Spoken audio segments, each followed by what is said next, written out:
Queridos profesores y profesoras, vamos a cerrar un poco hoy el tema conceptual para ya entrarnos de pronto en una actividad de cierre que les compartiría. Bueno, muy bien, nosotros entonces en la clase anterior nos quedamos un poco en las conceptualizaciones generales del derecho autoral. Hablamos de los elementos de originalidad, hablamos de cómo se clasifican las obras según los elementos estructurales de las mismas, de las tipologías de las obras, mencionando en primer lugar las obras individuales y las obras plurales, dentro de las cuales destacábamos la obra en colaboración y la obra colectiva. Y hablamos de esta tipología de obras que están presentes aquí. Y creo que nos quedaba pendiente analizar, usted que está ahí pendiente con la cámara, no sé, me parece que íbamos a ver autoría y coautoría, ¿cierto?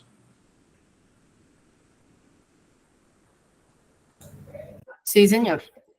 Entonces, en estos casos particulares, miren cómo estos presupuestos además son presupuestos generales, genéricos pues, que se adecúan a cualquier escenario del derecho de autor, incluido el desarrollo de contenidos digitales. Ven cómo nosotros tenemos hoy claro algo y que seguramente ustedes pudieron advertirlo en la lectura del macaco. El juez realmente lo que dice es que no se puede considerar siquiera a la luz del derecho vigente de copyright law la posibilidad de que se pudiera reconocer autoría en el macaco, porque los descriptores normativos a día de hoy, tanto en Colombia como en el derecho comparado, es decir, en otras latitudes, dice que solamente puede ser autor la persona física que crea. Y esa persona física que crea será entonces un postulado interesante de resolver al relacionarnos, por ejemplo, con inteligencia artificial generativa o con insumos que utilizamos habitualmente para la creación. Creo que ese elemento es bien importante. Si el autor es la persona física que crea, ¿podría entonces salvaguardarse una obra que sea creada por inteligencia artificial generativa? Aquí creo que la discusión está servida. Hoy la respuesta es muy conservadora. La respuesta es no. No se puede predicar derechos autorales de obras creadas por inteligencia artificial. Un poco nosotros nos podemos plantear la discusión en el tiempo pasado. Ejemplo, cuando nace la computación, cuando nacen los programas como Word, cuando se lanza al mercado PowerPoint, pues era claro que a pesar de que, pues también se preguntaba a quién le pertenece el contenido creado. Yo abro una presentación de PowerPoint como la que tengo ahora y me surge a mí la inquietud, ¿a quién le pertenece este contenido? ¿En razón a qué? La primera pregunta es, ¿le pertenecería a Microsoft, que son los dueños del software que se utiliza para desarrollar esa presentación en PowerPoint? ¿Le pertenecería a la empresa, por ejemplo, que compró la licencia del software? ¿O le pertenece al usuario de ese software que a partir de las herramientas tecnológicas que están dispuestas allí puede llegar a generar una nueva creación? Y miren la complejidad de una obra como esta, sencilla como la que están viendo ahora, pero si ustedes me permiten les cuento cómo se hizo esta presentación. El diseño teórico, el diseño conceptual es mío. Yo soy el que defino la línea de qué se va a hacer. Y le entrego a la universidad esta información para que ellos construyan una presentación, incluida estas fotos, por ejemplo, que están aquí, son seleccionadas por mí. Pero la pregunta es, ¿son mías? Yo utilicé repositorios de imágenes con licencia de estudiante, o con licencias educativas, mejor. La gran pregunta es, ¿quién es el dueño de todo esto? A pesar, entonces, viene una tercera persona que toma el insumo que ha sido creado por mí y lo rediseña, lo edita mejor, para efectos de proponer esta presentación aquí. Entonces miren cómo este caso termina siendo pues indicativo de lo que vamos a seguir adelante. Hay una realidad y es que toda la línea conceptual es mía. Yo defino cuáles son los temas, cuáles son los subtemas y cómo cada subtema se va a desplegar. En ese caso en concreto, pues nos servimos nosotros de esta discusión para indagar. Para indagar.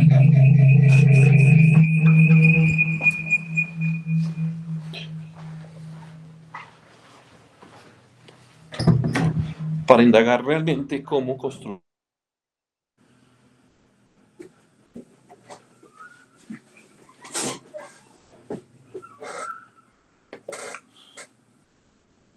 Aló, aló. Sí, ahora sí. Estaba haciendo un eco fuerte, pero ya. Entonces, la primera pregunta la vamos a resolver así. Yo soy el creador de toda la línea conceptual, luego yo soy el autor de esa línea conceptual. Pero ¿cómo participaría la línea gráfica? Entonces decimos, bueno, listo, yo defino cuál es, yo como autor, yo Juan Carlos Martínez, cuando entregué a la universidad el insumo, digo, la línea conceptual es esta y la línea gráfica está determinada por mí. En últimas, ¿qué hace la persona que va a editar la presentación? Pues funge como una mera colaboradora de esta creación en concreto, porque al final lo que hizo fue ubicar, ubicar dentro de la plantilla que ella posiblemente había elaborado unos contenidos que fueron creados todos por mí o que fueron elegidos por mí generando una cuestión. Mire que automáticamente esta diapositiva que estamos viendo puede ser reconocida como una obra compleja en la medida en que incorpora, por ejemplo, esta imagen de acá de Picasso, que entre otras cosas es un derecho protegible a favor de esta persona. La gran pregunta que uno se haría es, bueno, ¿esta obra está en el dominio público o está en el dominio privado? Es decir, ¿está dentro de la ventana de protección con posterioridad al fallecimiento o está por fuera de la ventana de protección? Y nosotros ahí planteamos entonces unas respuestas correspondientes. Entonces yo como autor tendría que decir cuándo se murió Picasso. Y entonces me van a contar que Picasso falleció en el año 73, el 8 de abril. Bueno, la respuesta entonces salta a la vista. Esta es una obra que está protegida por el derecho de autor. ¿Listo? Luego yo la incorporo como imagen referencial en una diapositiva. Esto conlleva per se entonces una posible infracción. Entonces, dado que se trata de una obra protegida por el derecho autoral, tendríamos nosotros la posibilidad de validar si la utilización de esta obra en concreto viene a estar enmarcada dentro de una limitación excepcional. Ese tema no lo hemos visto, les anticipo, sí, lo está por el propósito educativo de la obra, pero yo tengo unas cargas que respetar para que se materialice eso. Entonces miren cómo una mera elaboración como esta nos genera algunas dudas particulares. ¿Por qué yo deseché del concepto de autoría a la editora gráfica? Pues porque ella al final lo que hace es redistribuir un contenido que está definido por mí. Es que incluso hasta las imágenes son mías. Entonces alguien podría, y con mucha asertividad, decir, pero no se podría hablar de que la editora puede llegar a ser una autora de una obra derivada en tanto consiste en una verdadera modificación. Esa pregunta realmente tiene sentido, porque al final es que esa editora toma el insumo que yo hice y lo convierte en algo que yo no hubiera podido hacer. Así hubiera podido definir la línea gráfica. Entonces miren cómo esa transformación de la obra que la editora hace admite entonces la posibilidad de su protección en tanto tal. Entonces cuando tengo esa dificultad, yo parto de un presupuesto. Yo tendría entonces esta obra que están viendo ustedes, si ven la que yo propuse, es totalmente diferente. No en su contenido, pero sí en su línea gráfica. Entonces podemos nosotros empezar a hablar de una famosa coautoría. Entonces miren cómo la autoría primero se reconoce única y exclusivamente de la persona física, en tanto tiene capacidad volutiva, capacidad creativa, y por el mero hecho de crear, por el mero hecho de que yo pueda, por el mero hecho de crear, por el mero hecho de que yo materialice mis ideas en algo tangible, yo soy el autor y nacen para mí esa serie de derechos morales y patrimoniales. Lo que hace que esa serie de derechos morales y patrimoniales se vuelva un cúmulo de titularidad. Entonces hablamos de la autoría como un concepto asociado a la creación y la titularidad como un concepto de derecho, como un concepto jurídico. Yo soy autor porque creo una obra, pero soy titular porque soy en quien se consolidan los derechos morales y patrimoniales. Esa creación en principio es únicamente mía, pero vienen los escenarios de creación conjunta, y los escenarios de creación conjunta están determinados entonces por un número plural de personas que participan aquí. Y entonces la primera, hay dos tipos de obras en este caso, las obras en colaboración y las obras colectivas. En el primer caso de la obra en colaboración, vamos a encontrarnos con un presupuesto, y es que los aportes que han sido efectuados, que han sido vertidos por las partes que convergen en la obra, no se pueden diferenciar. O pudiéndose advertir cuál fue el aporte de cada quien, o pudiéndose advertir cuál fue el aporte de cada quien, el hecho de diferenciarlos o segmentarlos podría llegar a afectar la integridad de la obra o, en su defecto, la forma de explotación. Si entre todos nosotros construimos una canción y yo separo las oraciones que aportó cada quien, la canción nunca existirá. Entonces, la inseparabilidad, la imposibilidad para fragmentar la obra en colaboración es un determinante.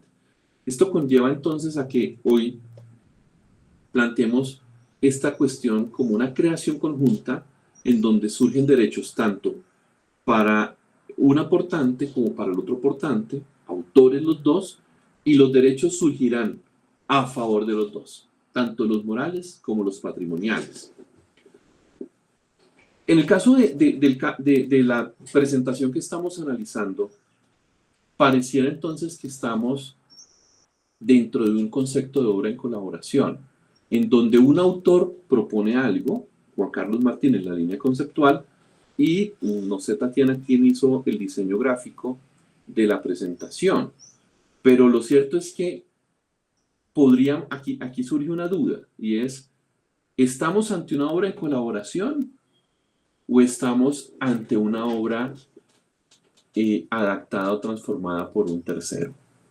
¿Estamos hablando entonces de un caso en donde hay una obra originaria y una obra derivada, o estamos hablando de la misma obra? ¿Yo cuál sugeriría que fuera la interpretación en este caso? La verdad es que podríamos estar hablando de una obra originaria, la que yo le entregué a la universidad, y una obra derivada, la que transformó la línea gráfica por parte de la editora en parte de la universidad. Es decir, en últimas, lo que yo estoy reconociendo es que esta diapositiva que estoy rayando yo acá, no la hice yo, la hizo alguien más. Pero ¿con base en qué? En todo lo que yo hice. Un poco pensemos en esto. 50 sombras de Grey, otra vez. Libro. Alguien dice, la quiero hacer en película. La creación denominada obra literaria 50 sombras de Grey ya se hizo. Lo que pasa es que viene un tercero a intervenir en lo que ya se hizo para cambiar su soporte material y llevarla al cine. Entonces, esa adaptación que es lícita, lo será única y exclusivamente en la medida en que el titular del derecho patrimonial lo haya consentido. Es decir, cuando yo le envíe a la universidad, señores, Universidad Nacional, por favor, este es mi material para que ustedes lo editen de conformidad con la línea gráfica del diplomado, estoy emitiendo mi consentimiento para que un tercero venga a intervenirlo. Luego estamos claramente diferenciando entonces entre la obra derivada, una obra fea, aburrida, llena de conceptos, hecha por mí, y una obra que visualmente es mucho más amable, que visualmente es mucho más cercana, pero que en últimas es una obra que yo nunca hice, que la viene a hacer un tercero. Y miren cómo aquí podemos diferenciar en el escenario de coautoría una obra en colaboración versus la diferenciación con la obra derivada. Son dos conceptos diferentes que en última no se relacionan. Pero hablamos de coautoría cuando dos participan conjuntamente, como una canción vallenata en la que dos amigos se sientan con una guitarra a construir la canción. Venga, tocamos, venga, ensayamos, venga, hacemos. Cambiemos esto, pongamos esto, adicionemos lo otro, suprimamos esto, pongámosle dolor, quitémosle pena, en fin. Al final, yo tengo una letra y una música que muy probablemente no identifique cuál fue el aporte, o que si lo logro identificar, al segmentarlo, rompe el esquema. ¿Listo? En coautoría, vamos a encontrar el segundo escenario, y es el de la obra colectiva. Miren cómo, si ustedes me lo permiten aquí, yo pongo esto acá, ¿por qué? Porque cuando hablo de coautoría, en el primer escenario estamos hablando de obra en colaboración, pero si yo me desplazo y digo, es que aquí dos personas o más generan un contenido único, que o no se puede fragmentar, o si se fragmenta se destruye. No fragmentación o destrucción. Luego, aquí, ¿cuál es la consecuencia? Tanto derechos morales como derechos patrimoniales a favor de los dos conjuntamente. En el otro escenario, cuando hablamos de obra colectiva, yo tengo a una persona que se llama editor, que se llama coordinador, que se llama planeador, que se llame determinador, como quieran, que invita o que más bien instruye a un sinnúmero de personas, 2, 3, 4, 5, 6, para que cada una cree algo. Entonces, este es el editor del libro y este va a ser el capítulo ¿qué es una obra? Este va a ser el capítulo ¿quién es el titular? ¿Quién es el autor? ¿Qué son los derechos morales? Miren cómo en este caso, este sujeto se vuelve titular de derecho moral y derecho patrimonial respecto de su aporte.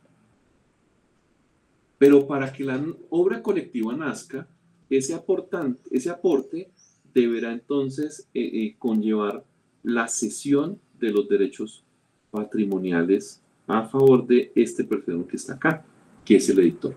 Y así con cada uno de los casos. Miren que aquí, en últimas, sí es posible que yo saque una fracción de la obra e incluso no la publique. Y en la práctica lo vemos. El profesor que en medio de todo se arrepintió o que no llegó al deadline y nunca envió el capítulo del libro. Luego tuvimos que excluirlo del libro y publicarlo sin él. A todos seguramente nos ha pasado en algún momento. ¿Por qué es posible esa exclusión? Porque es que no somos, o sea, ese autor que iba a crear ese capítulo del libro no lo logra, o si lo hubiera logrado por el retraso, por ejemplo, la publicación, se arrepiente y dice, ¿sabe qué? Ya mi capítulo del libro no va. Y como no va, yo ya no puedo publicar ese capítulo. Pero todos los demás sí, y sigue siendo una obra sobre derecho a autor, quizá ya no sobre principios, pero que habrá autoría, de titularidad, de bla, bla, bla. Entonces miren aquí en este caso la gran diferencia. En el segundo caso, esta persona, que es quien controla, quien edita, quien coordina, sí puede llegar a ser una persona jurídica o una persona natural. Es indistinto. Por eso es que ustedes ven publicaciones de la ONU. Cartillas sobre los derechos humanos en Ucrania y Gaza a través de tal cosa. No dice quién está detrás de ella. Esta es la ONU. Pero la ONU sabe, ya todos sabemos que la ONU no escribe porque no tiene esa capacidad, no tiene esa habilidad, sino personas físicas. Entonces ese es el típico caso de una obra colectiva en donde un sujeto viene a ceder esos derechos patrimoniales aquí y controla. Esto no solamente lo vamos a ver en libros, lo vamos a ver en todos los escenarios. Pensemos en un curso virtual. Ahorita en La Sabana estamos organizando un curso para una aseguradora, entonces hay un líder de proyecto y el líder de proyecto me dice, a usted Juan Carlos, todo el componente de derecho autoral y de propiedad intelectual. A usted Alejandro, todo el componente de contratación administrativa. A usted todo el componente de responsabilidad. Sigue siendo un único curso, aspectos legales de la actividad aseguradora, se me ocurre a mí. Pero cada uno de nosotros desarrollamos una línea conceptual a partir de un propósito. Sobre esa línea somos autores.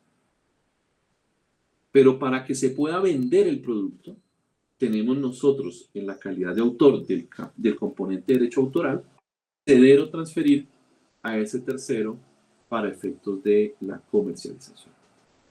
Entonces, miren aquí ese gran matiz. En la obra plural, en colaboración, todos creamos, luego todos somos titulares al unísono de derechos morales y patrimoniales. En la obra colectiva, un tercero ordena, coordina, dirige, edita. Otras personas van a crear, esas personas que tienen derecho moral y patrimonial respecto de su aporte, se obligan a transferir el componente patrimonial al encargante, conservando su derecho moral, pero un derecho moral solamente respecto de su capítulo, su aporte. ¿Listo? Miren entonces, y por eso yo quería traer a colación esto. Una obra originaria,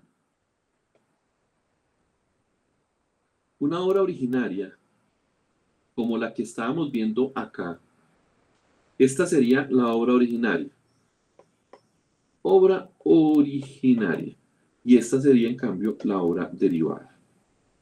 La obra originaria puede ser tanto una obra colectiva, individual o en colaboración.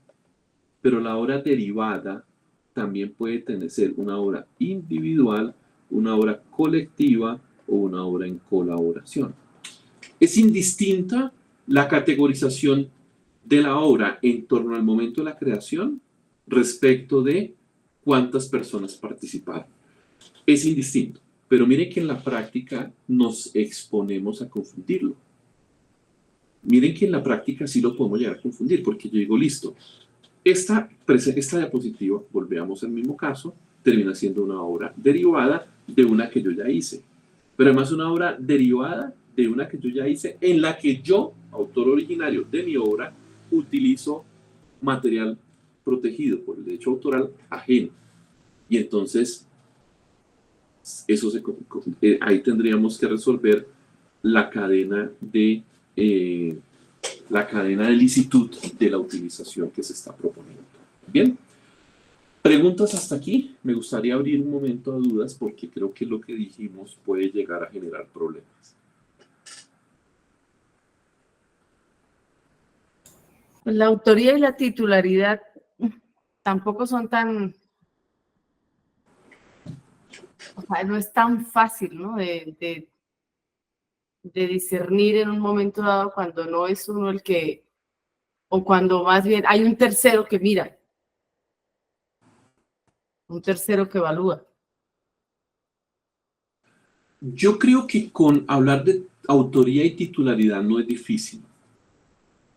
Yo creo que no es difícil hacerlo, la identificación. Porque a mí me dice, es que el autor es persona física que crea. Pero el titular puede ser una persona física o una persona jurídica en quien se consolidan los derechos. Entonces, ahí hay una disyuntiva interesante, porque autor solamente puede ser una persona física. Y entonces, creo que en la clase, en la sesión anterior decíamos, lo que pasa es que el autor solamente se equipara con el concepto de titularidad originaria en el momento de la creación. Cuando el autor, dentro de su ejercicio de derechos patrimoniales de autor, se desprende del componente patrimonial en quien se radique ese derecho, es decir, en este sujeto, este sujeto solamente ya puede ser persona jurídica o persona natural, pero la cuestión aquí importante es que solamente pueden ser derechos patrimoniales. Este sujeto siempre tendrá la titularidad del derecho moral. No, miren que realmente no es difícil, porque la pregunta es, ¿quién es el autor? La persona que crea. Ahora, la pregunta, ¿quién es el titular? No sabemos. Presumimos que el titular es quien creó la obra. Pero como el derecho patrimonial puede ser transferido a terceros, ahí está la dificultad. ¿Hubo un acto de transferencia previo, sí o no? Y la respuesta es la que de pronto, no por la identificación del rol, sino porque a veces no logramos determinar que hubo la cesión. Ejemplo, porque se celebró el contrato de cesión, pero nunca vimos el acto de divulgación. Entonces yo puedo ver en internet las imágenes de Canva, y muy probablemente las imágenes de Canva, las que no fueron generadas por inteligencia artificial, las hizo una persona física. Yo legítimamente puedo entender que si está en Canva y que yo tomo la licencia de Canva, él tiene los derechos patrimoniales de esa obra y que yo las podría transformar lícitamente. Pero creo que ahí está una dificultad, no tanto en identificar quién es el autor, porque el rol es la persona que crea, sino cómo el titular o quién está ejerciendo actos de titularidad. Y uno, de pronto, si lo imagina de esta manera, el compositor de la múcura está en el suelo, mamá no puede con ella, estaba en Colombia pasando necesidades económicas. Él era el autor, pero quien tenía la titularidad de la múcura estaba viviendo en Inglaterra y percibía todas las regalías de la canción. Entonces, ¿a quién le hacían los homenajes? Al autor. Pero ¿quién obtenía los beneficios económicos? El titular. ¿Y por qué era el titular? Porque el autor en algún momento, dentro de un ejercicio libre, transfirió el derecho patrimonial. Algo ibas a preguntar, Surma, yo te vi. Sí, en el caso, por ejemplo, de las plantillas de SlideGo, que son plantillas que uno puede bajar y utilizar en PowerPoint, los agradecimientos siempre aparecen como a SlideGo, pero entonces ahí no hay autor, porque es un equipo el que, como Canva, ¿no? Un equipo el que está trabajando y genera las plantillas, ¿no? Yo creo que más bien sí puede haber, porque no importa, es decir, no conozco muy bien el caso, la aplicación que tú dices, pero miren el ejemplo, voy a abrir, disculpen, a ver si me abre Gamma.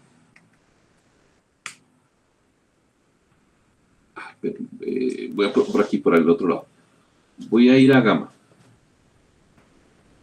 Gamma App, no sé si la conocen. Y entonces le digo login. Bueno, yo le digo a Gamma,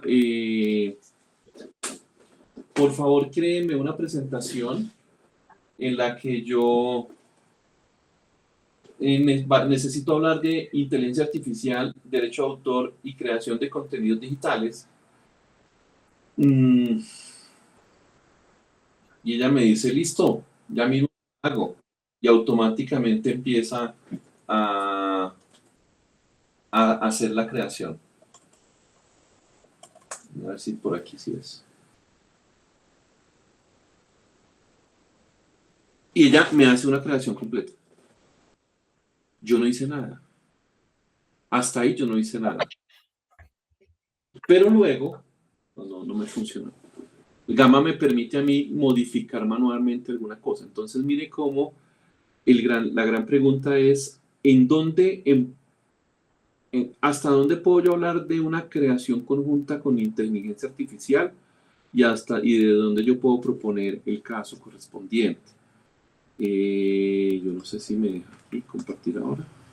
Entonces yo le decía a ella, creemos algo. Zulma, perdona, retomemos nuestra idea. Vamos a crear algo y yo propongo una plantilla. Y lo mismo en Canva. Canva me arroja a mí una plantilla básica. Esa plantilla realmente es la base del momento creativo. A partir de ahí, yo puedo construir unos elementos completamente diferentes. Yo puedo hacer una creación individual en donde, claro, yo posiblemente, y creo que entonces se vuelve un tema de obra derivada. ¿Por qué? Porque en últimas la plantilla puede ser salvaguardada por el, ¿por qué? Por el derecho autoral de quien diseñó la plantilla. Pues ya me Totalmente. creó una presentación. Acabo de entrar, me registré y sí, me crea una presentación. Exactamente. Entonces, miren cómo ahí hay mera inteligencia artificial. Yo no tengo ningún derecho respecto de nada. Aquí estoy entrando a mi Canva. En cambio, miren, por ejemplo, que yo tengo aquí la defensa de mi tesis doctoral. O bueno, cualquier otro. O mejor, un proyecto nuevo. O esto sí, reconociendo mi espacio. Y me dice, yo necesito hacer una presentación para material vegetal y viveros silvopastoriles. Es que yo estudio una técnica profesional en producción de ganadería sostenible. Entonces, mi profesor me pone a mí eso. Pero yo tomo la plantilla y yo la creo. A partir de lo que el software me permite, yo hago una completa creación. Ese es mi punto de partida. Luego yo podría diferenciar una cosa. Una cosa es el insumo que me genera la plantilla, que está protegido por el derecho de autor a favor de quien lo hiciera en su momento. Y otra cosa es que yo lo vengo a ejecutar. Y miren, incluso con PowerPoint, cuando yo pongo, esta es mi presentación, este es el contenido, autodiseño y él me estructura, yo puedo determinar muchas cosas. Entonces miren cómo la inteligencia artificial se vuelve una herramienta de la creación. Ahí tenemos la inteligencia artificial como una herramienta de la creación. Luego reconocemos autoría en quién. En mí, en Zulma, que estamos haciendo esta presentación. Pero eso es diferente, y era que yo les iba a mostrar porque tengo ChatGPT aquí abierto, porque estaba ahora haciendo unos ejercicios ahí. Cuando yo le digo a ChatGPT, por favor construya un caso sobre ética empresarial en Colombia. Y con estos insumos, vamos a analizar un caso de doble contabilidad en el que se analicen cuáles son los riesgos legales, no éticos, excluya todos los riesgos éticos.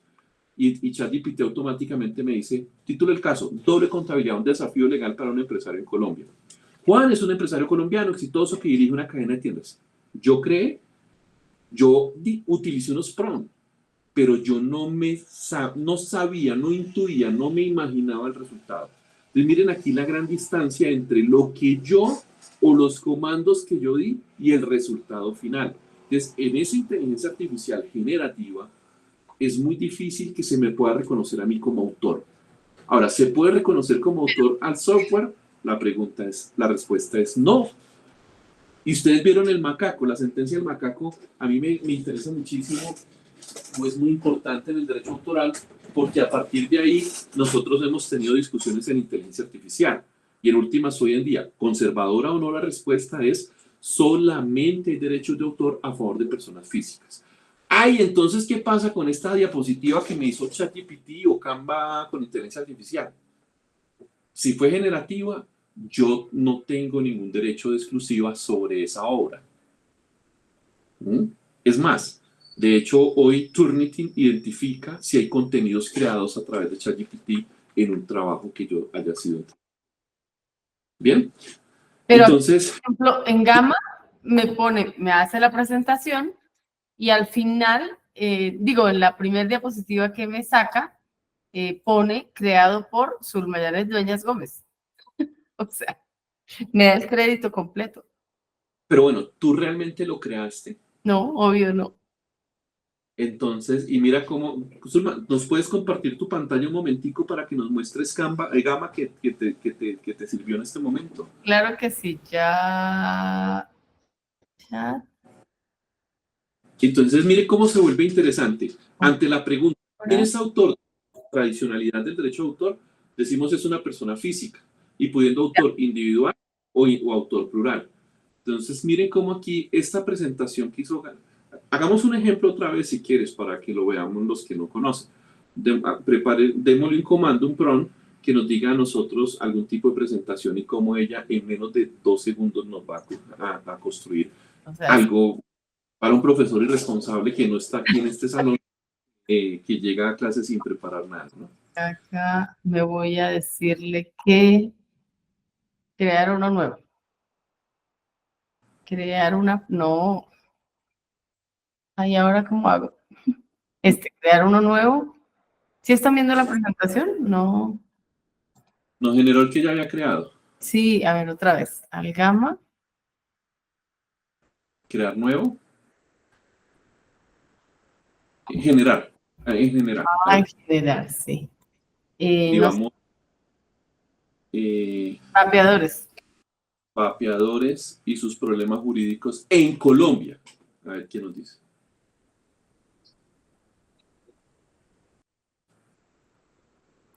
Generar esquema. Está para un gloso. Y ahora nos dice continuemos. Y miren cómo generar esto. Una vista previa. Y entonces, Botón primario, dale. botón segundo. Ay, no. Ah, generar. Y miren todo lo que ya nos sale. Introducción a los vapeadores. Y ella hace una construcción, incluso, Zulma no nos lo mostró, pero yo le puedo decir a ella que me genere imágenes de apoyo sobre el tema y puedo definir la línea gráfica de esas imágenes. Caricatura, Imágenes. arte, en fin, todo eso. No, está fantástico. Y luego Entonces, yo puedo aquí, ya que hace toda la tarea, yo puedo editar. la puedo descargar y exportar a PowerPoint y ya editarla. Y puedo editarla. Entonces, esta herramienta que ustedes están conociendo hoy me permite a mí. Hasta aquí no hay ningún tipo de derecho suyo. Pero cuando Zulma la edita y la lleva a PowerPoint y a partir de ahí crea, mire cómo ella entonces termina constituyéndose como una verdadera autora. Pilas con esto, porque la línea, ¿qué significa que yo sea autor? Que yo determine, que yo especifique, que yo controle, que yo diga. Es decir, lo que estoy obteniendo allá es el resultado de mi íter creativo, de mi proceso creativo. Yo no sé en qué momento se me apagó. Entonces, pilas con eso, porque yo pude prever este resultado final y uno no quisiera que se me malinterpretara el ejemplo, pero, por ejemplo, en el caso de la reina, cuando la estaban entrevistando y dice hombre con hombre, mujer con mujer, en el mismo sentido y sentido contrario. ¿Ustedes creen que, o sea, es decir, alguien decía, la discusión, ¿esto se puede proteger por derecho de autor? Alguien decía, no, porque es que eso fue un error. No, porque ella no quería decir eso. O sí, seguramente ella construyó su argumento, previó ese resultado, pero seguramente no lo que no pudo planear fue que el argumento estuviera debidamente construido, es decir, sin que tuviera lógica pues, dentro de lo que estaba planteando. Pero es un verdadero ejercicio creativo, ella despliega una actividad de pensamiento. A esta pregunta, ¿yo qué voy a responder? Esto. Ahora, que yo me pierda ya es otra cosa diferente. En el caso en concreto, yo no pude determinar el resultado. Yo generé algo a partir de unos comandos, de unos prompts, pero que yo no logré saber. O sea, si yo soy profesor irresponsable, insisto, ninguno de nosotros aquí lo es, y acudo sin más a esta presentación, muy seguramente lo que nos dice Gama no va a tener sentido con el propósito de la clase. Entonces, por eso yo tengo que irme y descargarla y construir algo, ahora sí algo. ¿Qué se me protege a mí? El aporte mío independiente, de cómo yo construí a partir de Gama una nueva presentación. Yo les quería mostrar, por ejemplo, cómo con Gama generé una línea gráfica para una presentación de prácticas restrictivas de la competencia. Historia de las prácticas restrictivas de la competencia. Y le decía, en caricatura, muéstreme a los grandes varones de la industria, los padres del derecho a la competencia en los Estados Unidos a finales del siglo XX. Y me mostraba caricaturas de Rockefeller, de Vanderbilt, de JP Morgan, de todos estos personajes, pero no tan cercanos, o sea, evocándolos a ellos. Entonces, aquí creo que empezamos a tratar. Igual, entonces miren cómo esto es la evolución. Nosotros tenemos herramientas para crear como Geniality, Canva, en fin, los mismos aplicaciones para diseñar mapas web. Creo que la respuesta sigue siendo la misma. Se considerará autor a cada uno de ustedes respecto de su creación intelectual en la medida en que sean ustedes quienes determinen la creación. Un poco el caso del fotógrafo. ¿A partir de qué momento el fotógrafo o la fotografía debe ser reconocida como obra? Y dice, a partir del momento en el que el fotógrafo determina la concreción de la imagen. ¿Mm? Y por eso negamos el efecto de... Dime, Zulma. Me perdí ahí. En el momento en el que el fotógrafo, o sea, yo tomo la foto Sí. y que la firmo o cómo declaro que es. No, porque ahí la cosa es compleja.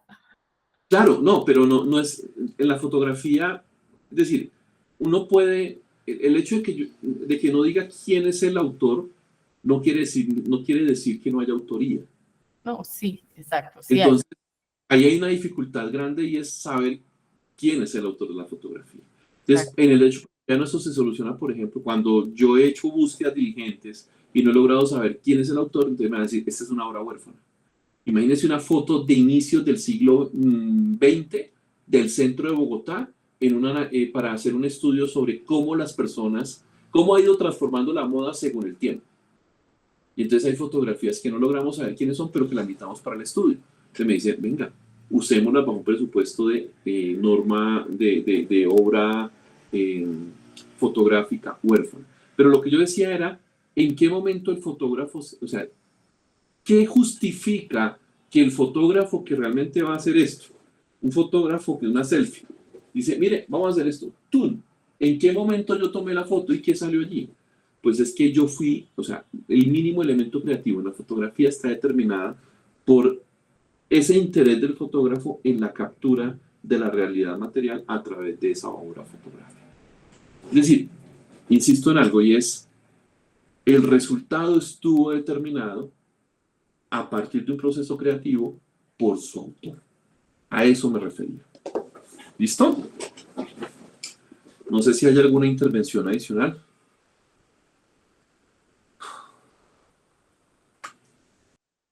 Osvaldo, por favor. Ok, muchas gracias. Pues yo sé que a mí me abre una cantidad de interrogantes. Yo veo dos escenarios, no sé, quería compartirlo. Uno en el sentido filosófico y abstracto, en el sentido de que las ideas o pensamientos que todos tenemos no tienen dueño, no tienen dueño, o sea, y de hecho cuando uno conversa con alguien sobre un tema nuevo, comienza uno a construir ideas, comienza a construir situaciones. Es un compartir de ideas, ¿de acuerdo? Que hacen parte de la conciencia, del intelecto de nosotros, ¿sí?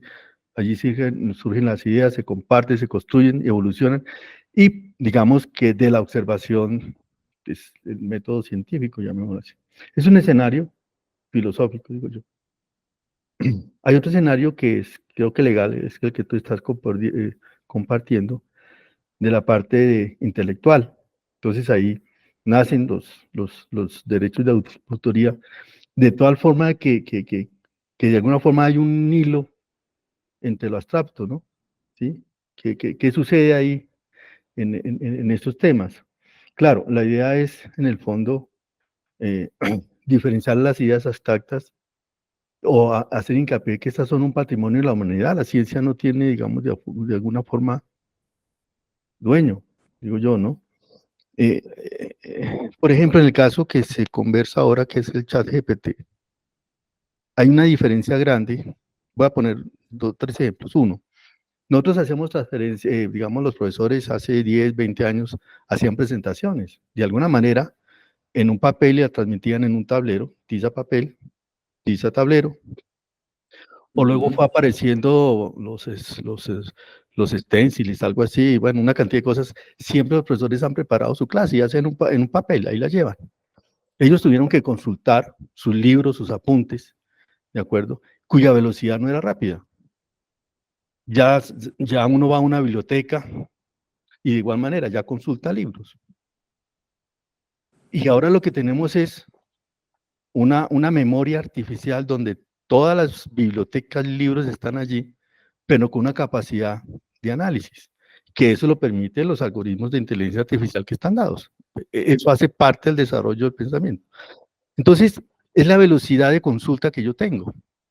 Entonces, si yo uso el ChatGPT Estoy usando la velocidad de consulta donde estoy consultando una biblioteca artificial que tiene todo. Yo no me puedo comparar una memoria artificial con una memoria natural, porque de alguna forma nosotros no tenemos comparados con un supercomputador de estos o un super analizador de situaciones, no nos podemos comparar porque no tenemos esa capacidad, somos biológicos. Entonces, cuando uno hace una consulta al ChatGPT es como consultar mirando hacia atrás un libro, pero que lo va a consultar muy rápidamente, que le va a dar la información rápida. O antes que apareciera la inteligencia artificial, nosotros íbamos y consultábamos PDFs, íbamos a un centro de investigación y consultábamos un artículo. Claro, eso requería cierto tiempo de consulta y armar un argumento para poder defender lo que uno quería, por ejemplo. Ahora lo que estamos es presentes ante una consulta rápida. Luego, considero que nosotros estamos en el proceso de asumir la rapidez de esa consulta. Entonces, digamos que sería natural verlo de esa manera. Digamos que estos son medios para progresar, para seguir adelante, para construir, qué sé yo.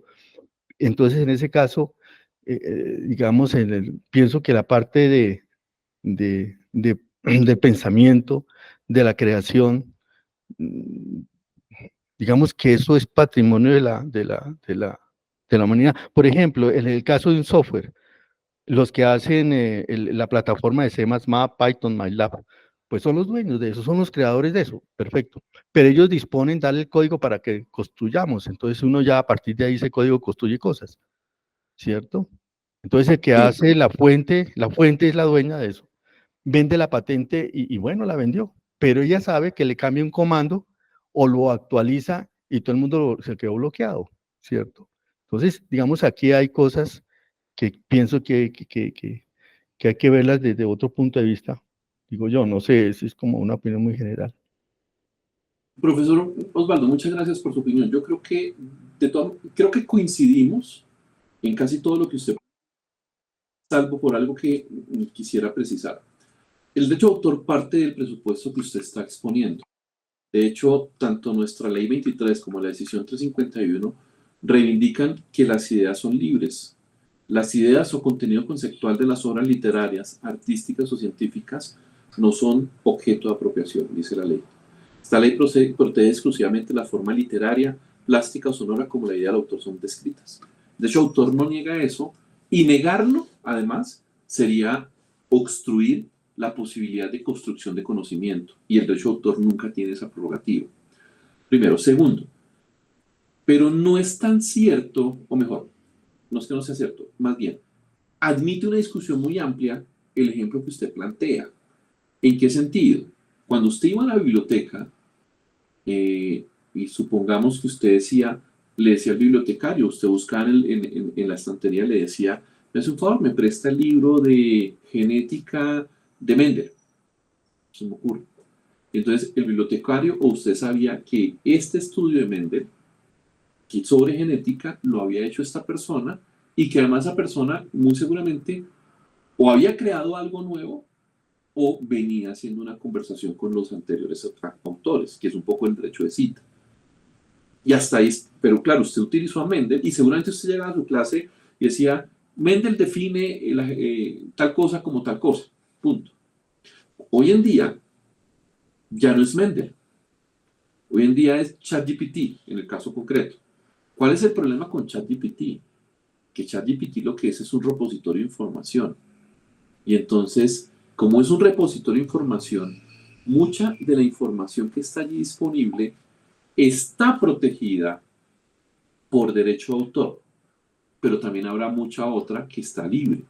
Luego mire que el input que tiene ChatGPT, el algoritmo que me dice a mí que aprendió a procesar la información disponible para crear algo a partir de unos comandos, va a jalar información de unos o de otros, estando protegida o no estando protegida. Si bien las ideas son libres, las creaciones intelectuales de las personas sí son protegibles. Y esa creación, de hecho, es un derecho humano. El artículo 27 de la Declaración Universal de los Derechos Humanos habla del reconocimiento del derecho patrimonial y moral del autor. Luego, pero claro, esto ponderándolo con el derecho a la información, a la cultura, al entretenimiento, puedes hablar. El artículo lo plantea. Incluso está primero esto y luego sí la protección del derecho autoral. Entonces, miren ahí, esa pequeña diferencia que usted incluso advertía, tiene una consecuencia enorme. Porque cuando yo como investigador digo, el concepto de competencia desleal está definido a partir de una libertad de mercado que en términos de la escuela, no sé, de Chicago, puede llegar a plantear estos retos. O a partir de todo eso que yo leí y estructuré, vine y arrojé mis propias conclusiones, pero nosotros nos dijeron, venga, pero la citación y la referenciación le da fuerza a su argumento. Llega el ChatGPT y me construye un elemento que dice, esto es así, porque ajá, no porque ajá, sino porque todo el insumo creativo lo tomé de una base, de una información que está disponible en red. Por eso yo tengo que dirigir con comandos qué es lo que quiero en concreto, con un elemento. Esa información o estaba protegida o estaba libre. La que estaba protegida, que se utilizó, ¿hasta qué punto implicaría una posible apropiación indebida de obras protegidas ajenas? Entonces viene un poco, y mire que esto no tiene incluso nada que ver con copyright, copyleft, porque en últimas, incluso los modelos copyleft reconocen la defensa del derecho de autor, a pesar de que sea una defensa libre, aunque usted proponía el caso de algunos lenguajes de programación. El hecho de que sea libre no quiere decir que no sea protegido. Ahora, una cosa, y eso no implica necesariamente la no existencia del derecho autoral. Todo lo contrario, el derecho autoral existe porque existen personas, porque es un derecho humano, pero tiene esta connotación problemática. Entonces, mire que nosotros muchas veces nos hemos centrado en la discusión con la inteligencia artificial al plantear de quién es lo creado por la inteligencia artificial. Y esa no es la discusión principal, porque ya pareciera que el derecho dice, es una creación, pero no protegible por el derecho autoral. En principio, puede que cambie. Y eso pues, yo auguro que va a cambiar. Pero la discusión que no solemos hacernos es, ¿eso que creó es respetuoso de los derechos intelectuales ajenos?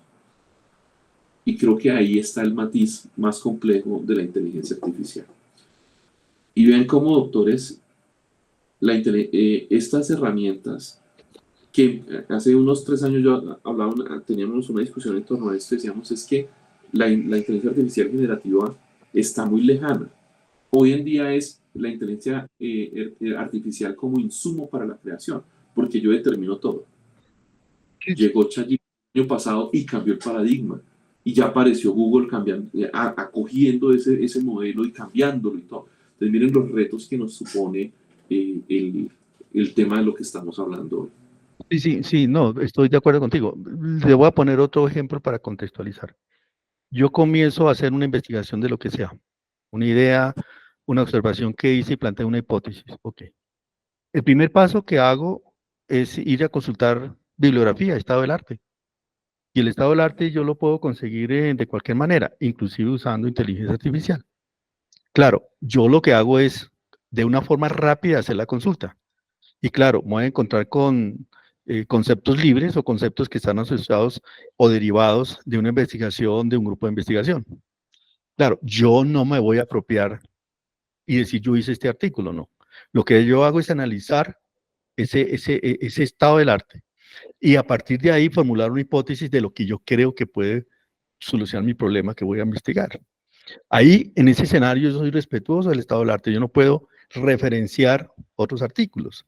Luego, pues, indudablemente, pues allí ya, digamos, hay una protección. Lo que yo me refiero es que el chat, digamos que en el fondo del chat, esta herramienta del chat es una herramienta que funciona con un algoritmo. Llámese como se llame, hay diferentes tipos de algoritmos que se pueden implementar. Y obviamente lo que está haciendo ese algoritmo es manejar una base de datos grande, relacional, que me relaciona mundos diferentes y que me da información a una velocidad rápida. Yo con esa información lo que hago, si soy ético, digo yo, es analizarla y comparar si realmente esa información me sirve a mí para crear o proponer cosas nuevas. Porque en el fondo, lo que yo veo es un escenario que es mucho más veloz que hace 10, 15, 20 años. Digamos que ese es el tema. Digamos que yo entiendo, la situación legal es un poco como yo soy el dueño de esta idea y nadie me la quita. Bueno, un momentico. A veces uno hace conversatorios con personas, las personas dan ideas interesantes y alguien también muy inteligente dice, yo cojo esta idea, me apropio y hago lo que usted de pronto tenía pensado. De pronto yo tengo más recursos para hacerlo, la otra persona no. Entonces es una cosa, un umbral todo extraño, ¿de acuerdo?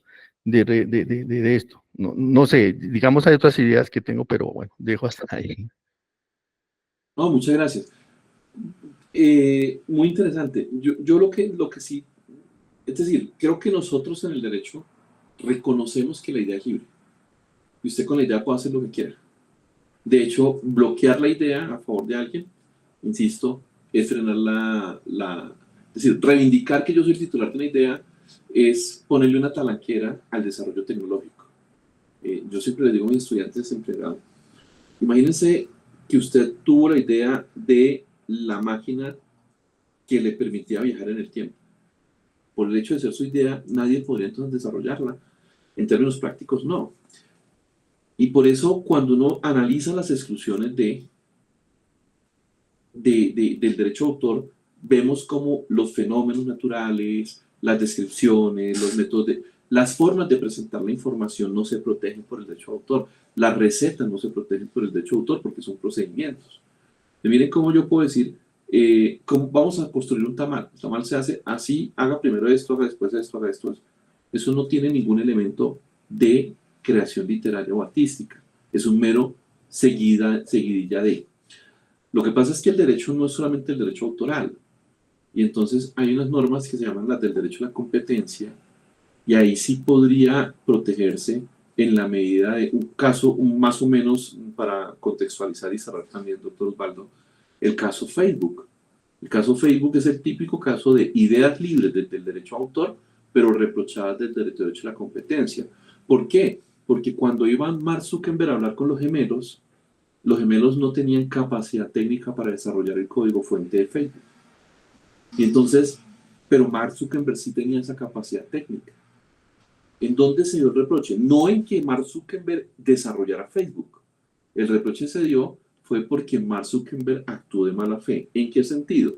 Mark Zuckerberg hablaba con los gemelos, les decía, eso es imposible, sin embargo, en esta hipotética situación, ustedes, ¿qué buscarían que pasara? Entonces, entonces ellos empezaban a desplegar una creatividad, aterrizando un poco la mera idea. Claro, se quedaba en el concepto de las ideas y no son mías, pero cuando yo hago evaluación del comportamiento, sistemáticamente utilicé una práctica que me logró generar una ventaja competitiva que en otro escenario no tendría, allá la reprocho. Pero en el derecho de autor, lo que es cierto es que las ideas son libres, no le pertenecen a nadie, lo que se protege es la forma de materializar las ideas. Y lo veamos un poco en la clase anterior, porque factor X, porque Colombia tiene talento, porque todo esto. En última son concursos de canto. Cualquier persona puede acudir a un concurso de canto, pero ¿qué lo hace diferente de todos los demás? Las reglas del fútbol, las reglas de los juegos no se protegen por el derecho de autor. Entonces cualquier persona puede jugar fútbol y la FIFA no le puede decir, oiga, no lo haga. Porque al fin, y esas instrucciones son meras instrucciones. Entonces hay un gran número también de exclusiones en la protección del derecho de autor, pero porque carecen de la vocación de ese sentido de obra. El descubrimiento. Ustedes hacen descubrimiento, o mejor, la ciencia, un gran elemento de la ciencia ha venido enfocándose en proponer nuevos desarrollos a partir de descubrimientos. Las personas que descubrieron tal cosa, pues no tuvieron un aporte creativo respecto de lo que descubrieron. Puede que el aporte creativo sea en cómo yo logré haber hecho ese descubrimiento.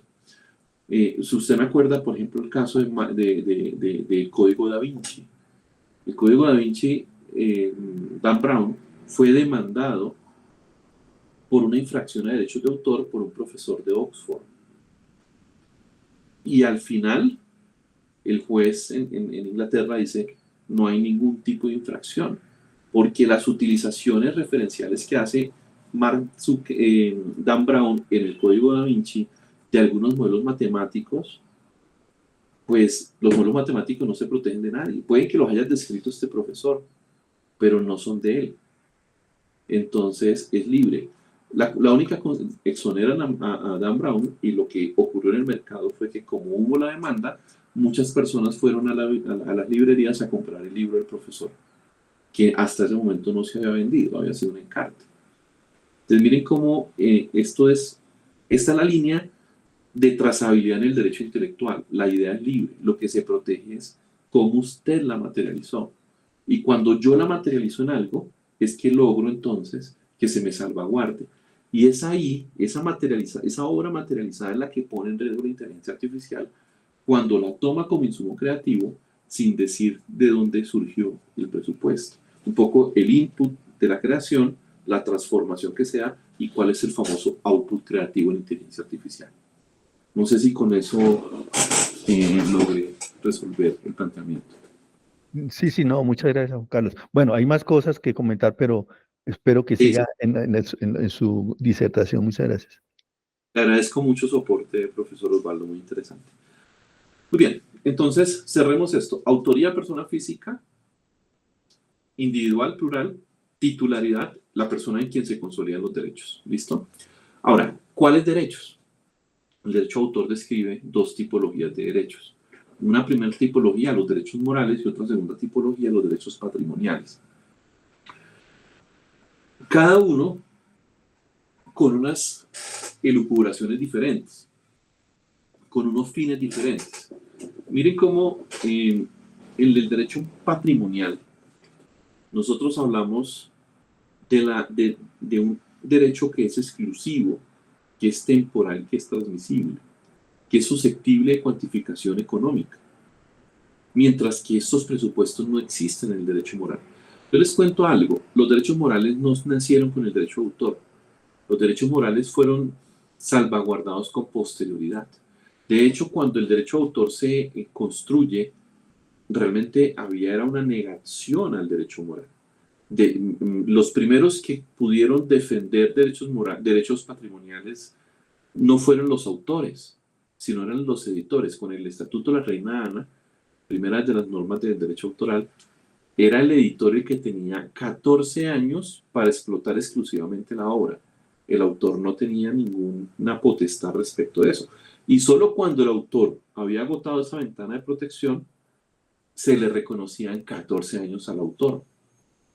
Entonces miren cómo al final el derecho autoral nace con esa vocación del copyright law, de la forma de la explotación económica de la creación intelectual y un poco del conocimiento. Sin embargo, es ya con la estructuración del derecho autoral, Verne y demás, que venimos a reconocer el derecho moral, sobre todo aunado también con estos elementos que les decía yo, que lo reconocen como un derecho moral, como un derecho humano. Entonces, en el derecho moral defendemos a la persona del autor. Decimos, le pertenece al sujeto por el mero hecho de ser persona. Es decir, reivindicamos el fundamento del derecho que es el ser humano. ¿Listo? Y en ese orden de ideas amerita la protección que corresponde. En el componente patrimonial, entonces, están las facultades económicas y bajo esos presupuestos podemos disponer de cada una de esas facultades.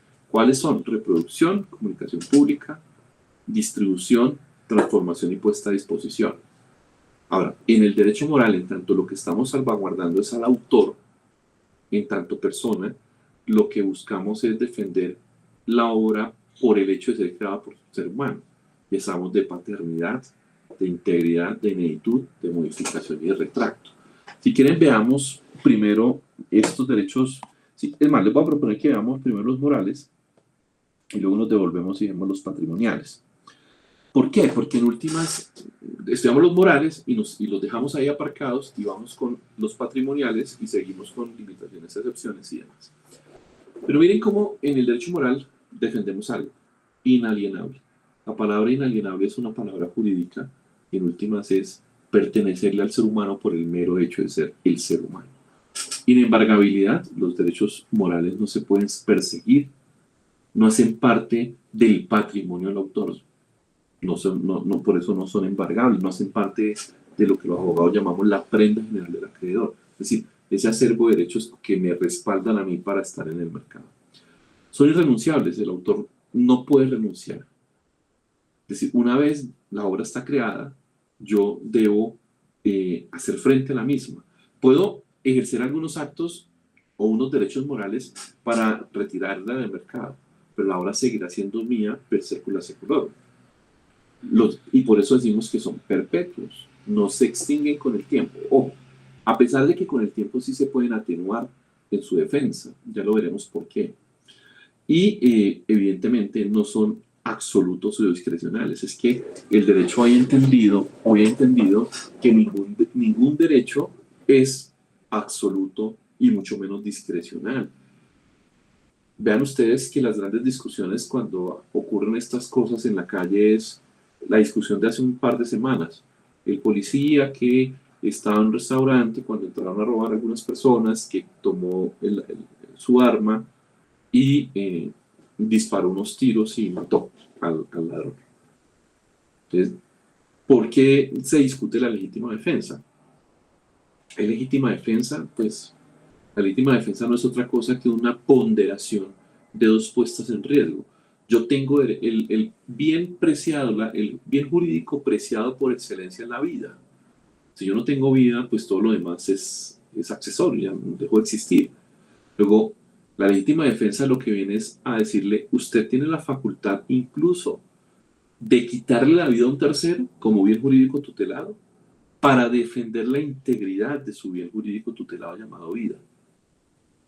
Cuando hay esa contraposición entre el derecho vida de la víctima versus la del ladrón, no es que yo tenga derecho por el per se, no, porque es que entran los factores de proporcionalidad, de necesidad, de racionalidad, que van a determinar si hay o no.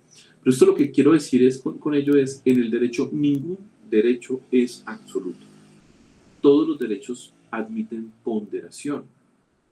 Entonces, cuando usted decide ejercer la legítima defensa, es porque ponderó rápidamente entre su derecho a la vida y el derecho a la vida de la otra persona. Dice, o actúo ya o este señor me quita mi derecho a la vida.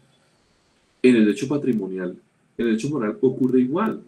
Ningún derecho es absoluto. Por eso, por ejemplo, las obras arquitectónicas tienen que ceder en su componente moral para salvaguardar la función natural de la obra arquitectónica, que es la habitación, la función natural de la obra, de la estructura civil, ¿no?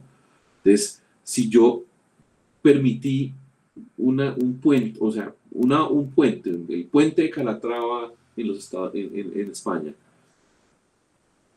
entonces lo hace un arquitecto y el arquitecto viene a diseñarlo, construirlo, queda un puente muy bonito que además se protege por el derecho de autor como debe ser.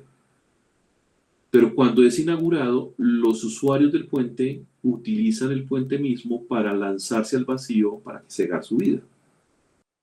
Entonces viene automáticamente la autoridad y dice, necesitamos defender la vida por encima del derecho moral. Señor arquitecto, modifique la obra para evitar que sean lanzadas las personas al vacío. Y el arquitecto dice, no lo hago, no me interesa. Esta es la obra que yo concebí, esta es la obra que yo creé y esta obra se mantiene y yo no autorizo. No solamente no lo voy a hacer, sino que no autorizo a nadie que haga. Entonces, el ayuntamiento busca un tercer arquitecto para que haga esas obras de intervención. Lo que va a ocurrir después es que el señor Calatrava, el arquitecto Calatrava, demanda por violación a los derechos morales de su obra arquitectónica. Y la respuesta del tribunal es ponderación, necesidad. Usted no puede imponer la defensa de su derecho moral por encima del interés colectivo. Si el puente sirve es para que haya un tránsito de personas, pero algunas de ellas están utilizándolo para lanzarse y se puede evitar que se lancen, pues vamos a tomar las medidas correctivas para hacerlo, a pesar de que usted no quiera. ¿A qué sí tiene derecho usted entonces? A que se retire el nombre suyo de esa obra arquitectónica porque ya dejó de ser su obra, la suya era de otra manera. Pero eso es una facultad consecuencial de la ponderación entre los derechos. Si ustedes me lo permiten, cuando hablemos de patrimoniales y limitaciones y excepciones, lo que estamos es ponderando derechos.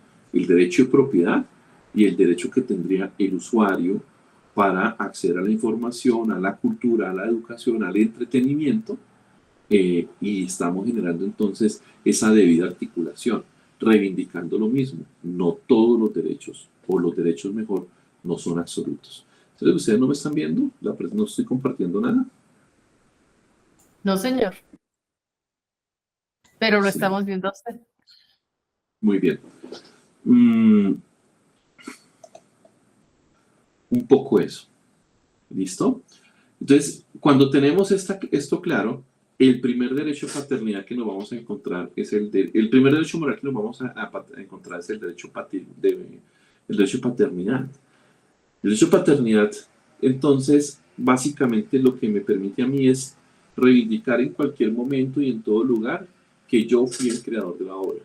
Que este artículo que tengo aquí en la mano, que se llama Las Deidades Ancestrales como expresiones culturales tradicionales, una mirada al casoviche del Pacífico, lo escribí yo. Y que nadie más lo hizo. Entonces, aquí surge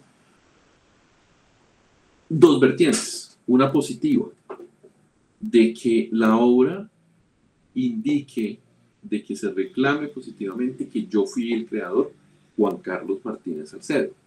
Pero hay una vertiente negativa, y es que yo puedo ejercer la paternidad de manera, de manera negativa cuando decido mostrar la obra al público, pero yo mantenerlo oculto, haciendo que la obra se comercialice bajo un seudónimo o que se comercialice a partir de mantenerme anónimo.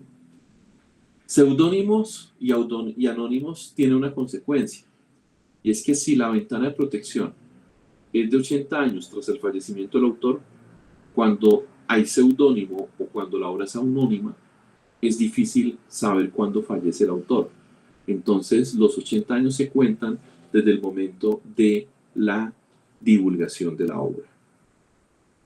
Ahora, esto no evita que en cualquier momento el autor pueda ejercer la paternidad positiva, es decir, reivindicar que esa obra que se había divulgado desde la perspectiva anónima o seudónima es hecha realmente por mí y salgo a la luz pública, como mencionábamos en el caso de la autora de 50 sombras de Grey.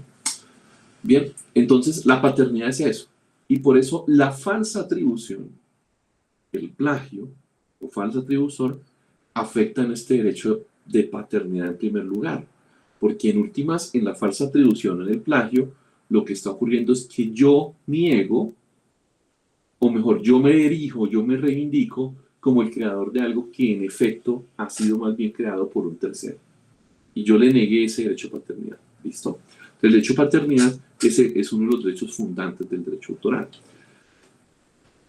Este pervive todo el tiempo. Por eso hoy podemos encontrarnos con la canción o con el libro más viejo y podemos saber que, no sé, Romeo y Julieta fue escrita por Shakespeare. De hecho, hay una película en Netflix que cuenta la historia de Romeo y Julieta en Verona. No la historia, sino una historia romántica en torno a Romeo y Julieta. El balcón y bueno, todas estas cosas. Siguiente. Nos encontramos con la divulgación. El principal derecho patrimonial podría ser entendido como la paternidad, pero el ejercicio, queridos profesores, de cualquier derecho patrimonial, está supeditado a que yo, autor, divulgue mi obra. Nadie podrá acceder, o mejor, si mi obra está en el dominio privado, cualquier acceso a la misma solamente podrá hacerse a partir de la autorización que el autor efectúe. Pero ese acceso está determinado para el propósito que me fue autorizado. Pero miren, queridos profesores, que en este caso en concreto, ningún acto de explotación patrimonial podría darse si la obra no ha sido divulgada. Es decir, el derecho moral de divulgación es un determinante o un condicionante para que la obra sea explotada económicamente. Lo contrario a la divulgación es que la obra se mantenga inédita, es decir, se mantenga en el fuero privado del autor. Entonces, este derecho moral se llama o de ineditud o de divulgación, porque es la facultad que tiene el autor para mantener su obra en su fuero privado o para divulgarla, presentarla al público para que éste pueda acceder a la misma. Y el autor es el único titular. No obstante, queridos profesores, estamos viendo en el mercado una obra que se llama En agosto nos vemos. ¿La conocen? La de García Márquez, ¿no? La de Gabriel García Márquez. Porque García Márquez murió hace un montón de tiempo, ya unos 2, 3 años. Hoy estamos lanzando una obra que se llama En agosto nos vemos. La respuesta es sencilla.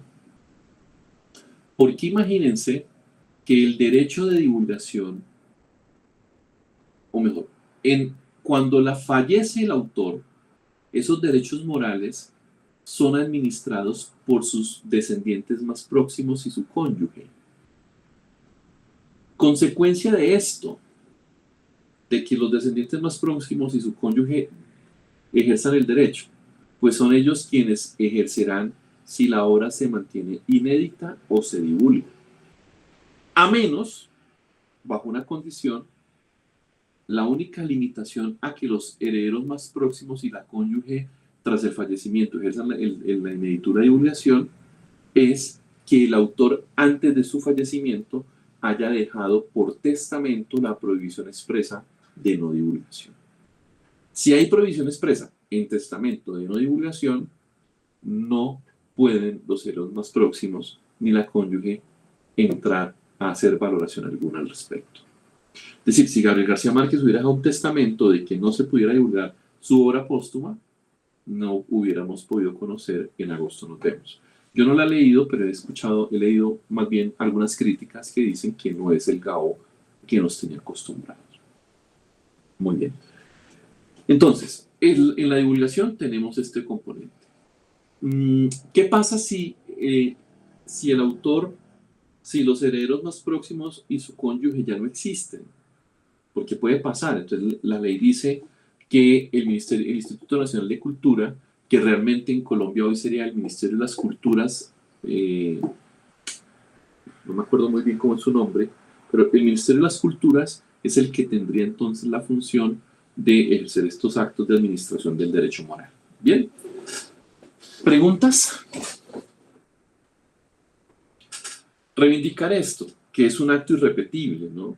Que una vez se hace la divulgación, la obra nunca más va a volver a ser inédita. Y nos quedan estos tres. El derecho a integridad y el derecho a modificación están relacionados. ¿Por qué? El derecho a la integridad es un obstáculo para los terceros. ¿De qué se trata ese obstáculo? De que nadie, ningún tercero, podrá deformar, mutilar, alterar, denigrar la obra. Estos 4 elementos son muy complejos en la valoración práctica, porque ¿quién determina si la obra se deformó, se mutiló, se alteró? ¿Quién determina si esa intervención del tercero fue un menoscabo? ¿Ustedes conocen el casito del Exeomo de Borja?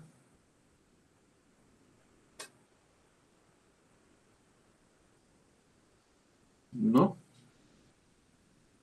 Una pintura religiosa de un pueblo español, ¿ni idea?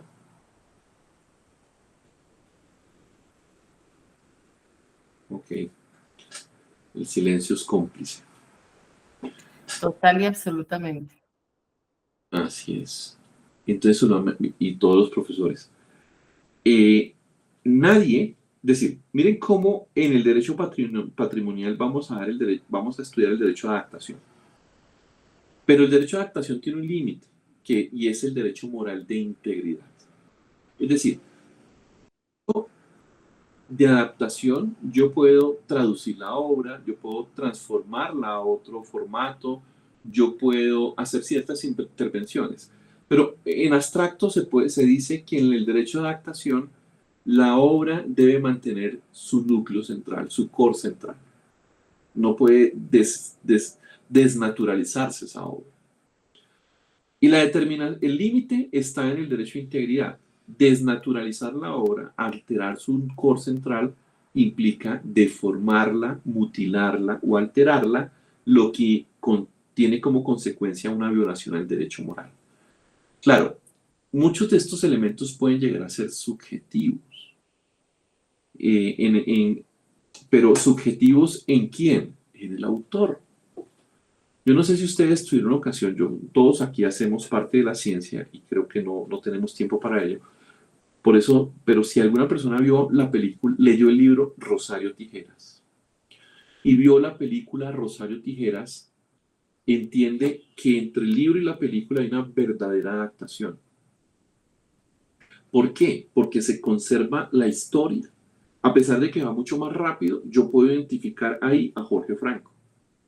Pero cuando yo voy a ver Rosario Tijeras serie, realmente no hay una adaptación, sino que fue una cosa diferente. La pregunta es, ¿eso que hay allí se puede entender como una deformación? Yo diría, posiblemente sí, pero si el autor estima que no lo es, pues él es el que determina en últimas. Ahora, ¿qué pasa si el autor no existe? Pues ya serán los terceros que vienen al proceso, llamados peritos, a definir un poco ese alcance. ¿Por qué decíamos que puede cambiar? Porque imagínense que en Rosario Tijeras serie cuentan la historia de Rosario Tijeras niña. Jorge Franco nunca habló de Rosario Tijeras niña. Cuentan la historia de los primeros amores de Rosario Tijeras. Jorge Franco nunca habló de eso. Entonces, ¿qué viene a decir Jorge Franco? No, yo licencié para que adaptara, pero la adaptación, en tanto es una obra nueva, permitió la construcción a partir de lo primero de una obra que no se relaciona con la primera. Entonces se inspiró en la primera, pero no es la misma obra, generando derechos patrimoniales totalmente y morales totalmente independientes de la obra derivada a la obra originaria. Pero insisto, el límite de esa intervención está siempre en el derecho de integridad, en la salvaguarda de la integridad de la obra misma. Ahora, ¿qué significa el derecho moral de modificación? El derecho moral de modificación no es otra cosa, queridos profesores, que la facultad que tiene el autor de intervenir su obra cuantas veces quiera. Es decir, yo como autor hoy puedo decir, se murió envenenado, al otro día puedo decir, no, ya no quiero que se envenene, quiero que se muera por una espada. El tercer, no, ya no va a ser por una espada, se cayó del caballo.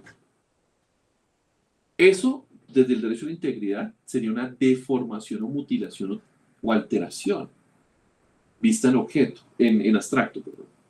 Pero si yo lo veo desde la modificación la hizo el autor, me dice, bueno, entonces es legítimo porque él sí conserva esta facultad para siempre. ¿Listo? Me reservo un comentario que voy a hacer después de explicar retirada o arrepentimiento. O bueno, no me lo reservo. ¿Cuál puede ser el efecto de ejercer un derecho de modificación?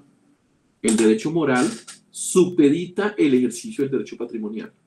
Si el derecho moral dice, yo quiero modificar la obra, derecho de modificación, que el titular de esos derechos patrimoniales se ve obligado a aceptar la modificación sin ningún tipo de miramiento. Pero esto no quiere decir que ese titular deba soportar un daño. ¿A qué me refiero con ello? ¿A qué me refiero con ello? El miramiento está considerado a entender que si yo modifiqué la obra y cambié el curso de los hechos de la historia, el libro tendría que reeditarse. Eso me genera un daño a mí como titular, como editor, por ejemplo. Entonces yo podría como editor, haciendo caso a la modificación, modificar los libros, pero usted tendrá, señor autor, titular del derecho moral, que indemnizar mi perjuicio. Porque en Colombia y en el mundo, o mejor, en el derecho occidental, nadie puede causar un daño a otro. Y quien causa un daño a otro está obligado a la indemnización o reparación. Bien, eso tiene unos matices también, pero bueno. Ahora, en el derecho de retirada o arrepentimiento, yo divulgué mi obra y después, por la razón que sea, no importa cuál sea la razón, digo, ya no la quiero tener en el mercado, la quiero echar para atrás. El editor, por ejemplo, de ese libro tiene la obligación de sacar todos los ejemplares, ojo, que estén en el mercado. Los que ya se hayan comercializado no se pueden sacar, ya no están en el mercado. Están en el patrimonio de un tercero que lo compró. Luego, cuando a mí me dicen, ejerza el derecho de retirada porque es mi derecho moral, yo como editor tengo que hacer caso. Pero vuelve el mismo escenario. Esa decisión suya en el ejercicio del derecho moral tiene una consecuencia patrimonial en mí que me causa un daño y usted me lo debe compensar. ¿Listo? Entonces los derechos morales están aquí. Miren cómo, queridos profesores y profesoras, derecho de retirada y derecho de integridad, derecho de retirada, perdón, se atenúa con el tiempo en el derecho moral.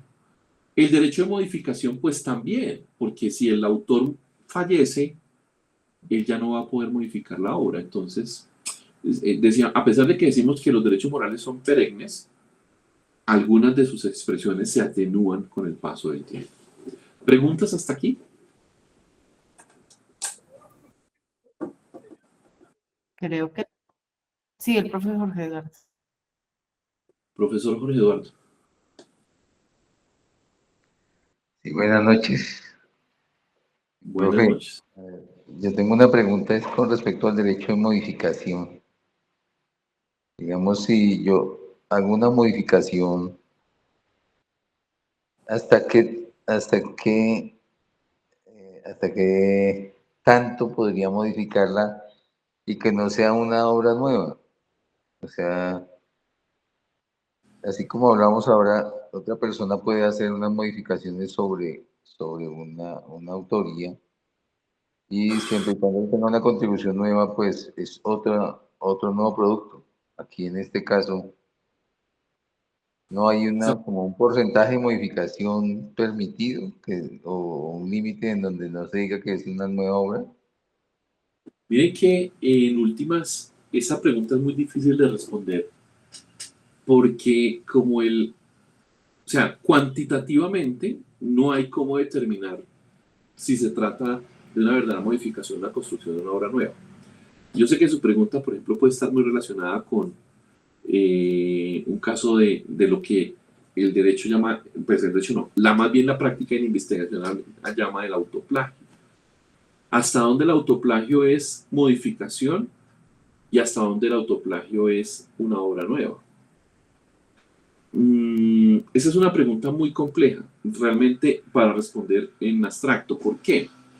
Yo le cuento una historia. Yo conozco una persona que escribe muchísimo, publica 3, 4 artículos, pero todos los artículos suyos reencauchan los anteriores. ¿En qué sentido? Por ejemplo, vamos a poner el dolor, la perspectiva del dolor a través del tiempo. El dolor y los analgésicos en Colombia. El dolor y eso, entonces, empieza a partir de una misma estructura del texto a actualizarlo. Por ejemplo, una nueva jurisprudencia sobre el daño. Mire, a propósito de la nueva jurisprudencia, la adaptación o el análisis de tal cosa. ¿Hasta dónde es realmente una obra nueva o hasta dónde es modificación? La cuantificación es muy difícil. Por eso, nosotros los que tenemos derecho a autor, somos muy poco proclives a Turnitin y a estos modelos de identificación o prevención de similitudes. Porque la identificación de similitudes no necesariamente es identificación de plagio, o mejor, no son identificación de plagio. Es un modelo de inteligencia artificial que me mide a mí. Este algoritmo me va a permitir a mí cuánto de este texto ha sido dicho por otros textos. Pero de ahí a determinar que haya plagio es una suma diferente. Por ejemplo, las leyes son libres. Un texto de abogado siempre va a tener normas citadas. Usos infractores de marca. Y me lo tomaba a mí, estas 3 usos de infractores de marca ajena, que era el título de mi tesis, me lo tomaba a mí como 4 palabras que iban a marcarme similitud con otros trabajos. Entorno de publicidad comercial, en no sé dónde, sé cuándo. Eso no es plagio. El caso de la bicicleta, de la palabra, el autor de la bicicleta que demanda, porque Shakira y Carlos Vives utiliza la expresión yo te quiero tanto. ¿Quién en su fuero íntimo no ha dicho yo te quiero tanto? Entonces miren cómo todos estos matices van a determinar. A mí la expresión que menos me gusta es el autoplagio, porque es que en última yo, como autor, tengo la posibilidad de modificar mi obra. ¿Por qué para un autor remasterizar una canción no es plagio? Y para mí, que soy investigador, actualizar un estudio sobre las marcas ajenas en publicidad es autoplagio.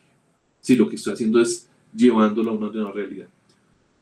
Hay unos matices ahí, yo no quiero, es un abstracto, ¿no? Ya claro, en concreto, la práctica desde la ética puede tener una implicación diferente, bla, bla, bla, bla, bla. ¿Listo? Entonces, esa línea, esa frontera, se dibuja muy fácil, querido profesor.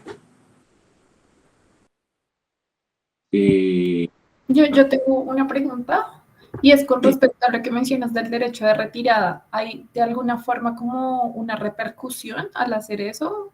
O, por ejemplo, cualquiera lo puede hacer sin ningún daño a terceros. No, siempre el derecho de retirada o arrepentimiento, decía yo, tiene esa connotación. Aquí normalmente uno viene a diferenciar entre el autor y el titular. Mire que el derecho moral lo ejerce es el autor. El autor dice, ya no quiero. Pensemos en un caso fáctico. Imaginemos que Juan Luis Guerra dice un día sus canciones de cuando él se hace famoso, luego él se convierte a una religión, dice, yo no vuelvo, a pesar de que voy a cantar esas canciones, yo no vuelvo a componer de esa manera. Pero imaginemos que el radicalismo, o sea, no es en su concepción nueva de vida, dice Juan Luis Guerra, yo soy radical, yo ya no quiero que estas canciones que evocan a whatever estén en el mercado. Sony, retíremelas todas. Y Sony ni siquiera tiene que decir por qué, sino a partir de cuándo, ya, listo. Y me voy al mercado a encontrar. Entonces, evidentemente esa decisión de Juan Luis Guerra le va a generar un problema a Sony. Y es, si Sony tenía 1000 CDs o 100,000 CDs o 1 millón de CDs, esos CDs tienen un precio, un valor económico. Y cuando Sony celebró el acuerdo de cesión de derechos con Juan Luis Guerra, pues contractualmente lo hizo porque él tenía una legítima expectativa de obtener un beneficio económico. Ahora, como yo no me puedo oponer a que esa retirada se materialice, yo tampoco, decíamos hace un instante, en nuestro ordenamiento jurídico, todo daño que se ha causado a un tercero debe ser indemnizado por quien lo causó. En este caso es una responsabilidad contractual. Seguramente hubo un incumplimiento entre el autor y Sony.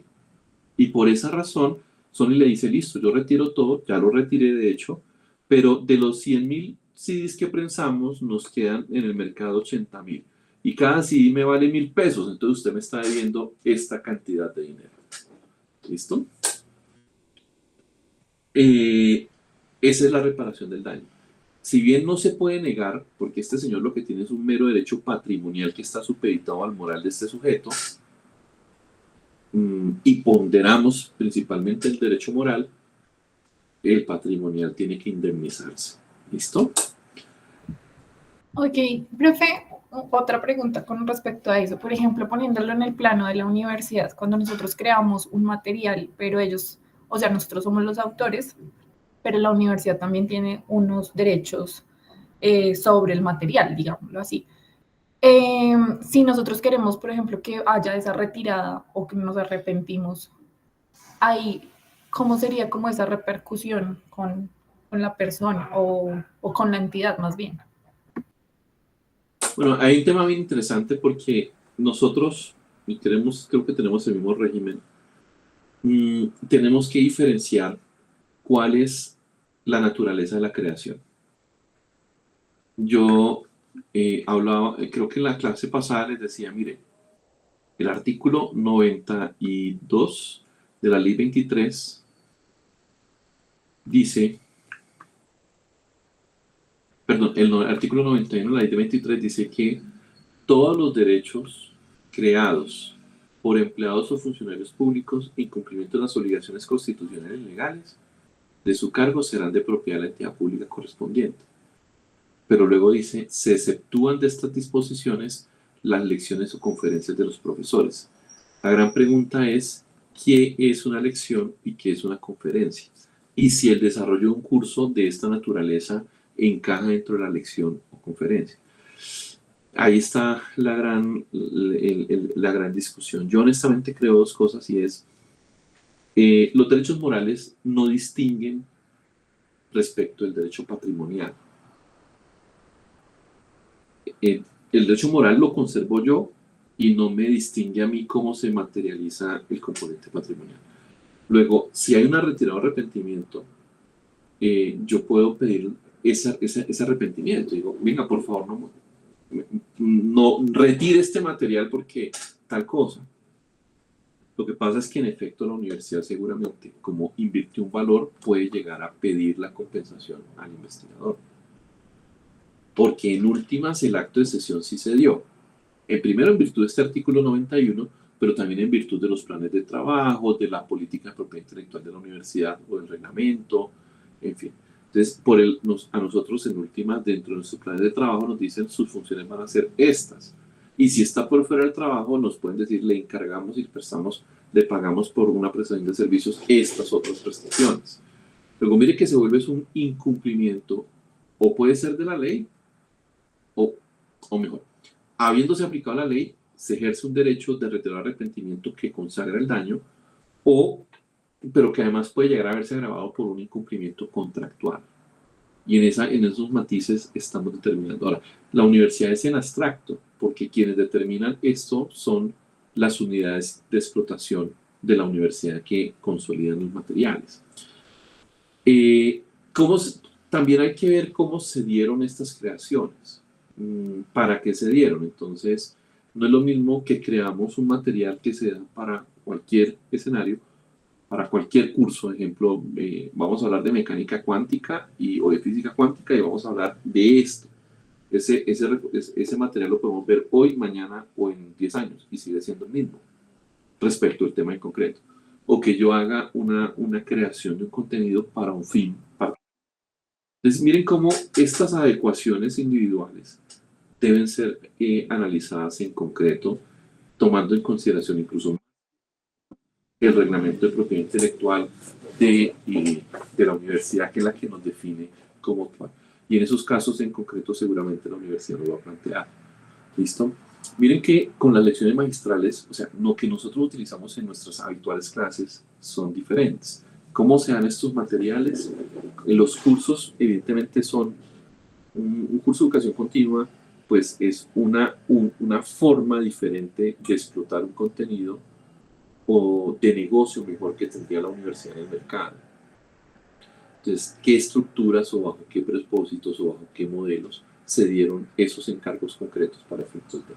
Es lo que podría decir en abstracto, ¿no?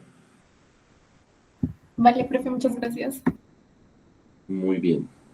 Nos quedan 10 minutos. Yo quisiera, nos queda también una sesión de clase, en donde yo tengo que agotar derechos patrimoniales, limitaciones, excepciones y algunos temas de prevención de plagio y estos temas.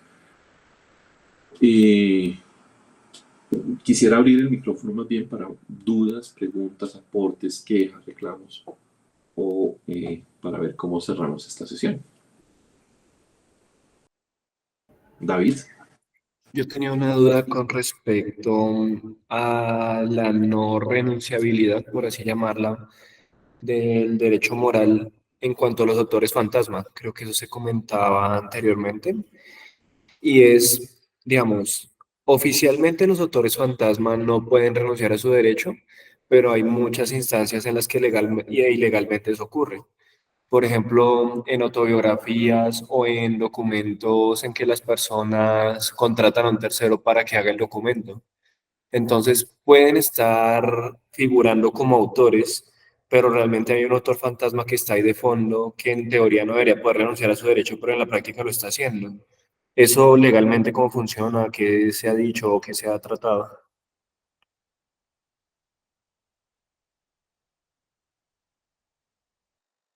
En efecto, la lógica de lo que estamos hablando se extendería a los escritores fantasmas. De hecho, bajo la perspectiva de Colombia, en el plano jurídico, estos contratos son muy reprochables. ¿En qué sentido? Los contratos deben tener un objeto y el objeto siempre debe ser lícito. Por eso se discute, perdón, voy a poner un ejemplo de la habitualidad. Usted va y compra una empanada y celebra un contrato de compraventa. Le entregan la empanada y usted paga un precio por ella. El contrato es completamente lícito. Pero si usted va al mercado y compra un gramo de cocaína, es la misma compraventa. Usted compró un bien y pagó un precio. Lo que pasa es que el objeto, el bien que compró, es un producto que está prohibido por la ley. Luego, en ese caso, el contrato es nulo absolutamente porque tiene un objeto ilícito.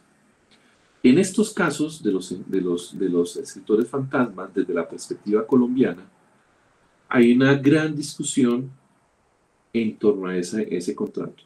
Primer punto, los derechos morales son irrenunciables, creo que lo decíamos al inicio de este estudio. Luego, no se pueden renunciar ni ahora ni nunca, son perennes al ser humano. Luego, una cláusula en donde yo renuncio a un derecho moral sí puede llegar a ser, o mejor, tiene un objeto ilícito. Entonces, ¿qué es lo que hacen normalmente en estos casos? Básicamente, el escritor se mantiene oculto, yo tengo una remuneración y licencio el material. Pero pero eso no me resuelve el problema principal, porque es que si el material lo hace David Reineiro y quien lo escribe quien aparece firmándolo Juan Carlos Martínez, es una falsa atribución. Y como falsa atribución está asociada al derecho moral de paternidad, en cualquier momento podría yo ser perseguido para efectos de reivindicar mi paternidad. Ahora, esto lo salvaguardan a través de cláusulas penales, sanciones muy altas, pecuniarias. Pero la verdad es que sí se puede discutir mucho sobre la licitud del contrato por objeto ilícito. En el derecho de los Estados Unidos, que es donde ocurre con mucha frecuencia en el copyright law, esta circunstancia, la respuesta cambia. Y la respuesta cambia por una particularidad. En el copyright law se prioriza el derecho patrimonial por encima del moral, salvo el reconocimiento expreso de esta circunstancia. Entonces, allí es muy frecuente hablar de escritores fantasmas porque lo que se prioriza es la explotación económica de la obra. Luego yo le pago y claro, allí sí sería lícito un acuerdo de este tipo. Entonces, ¿qué es lo que ha venido haciéndose aquí? En los pocos casos que conozco, es que la legislación aplicable es Estados Unidos, el derecho de divulgación es en Estados Unidos y las multas serían en Estados Unidos y con eso burlan un poquito, entre comillas, nuestro ordenamiento jurídico. Ese realmente es el régimen de lo que ocurre con escritores fantasmas en términos generales. Muy bien.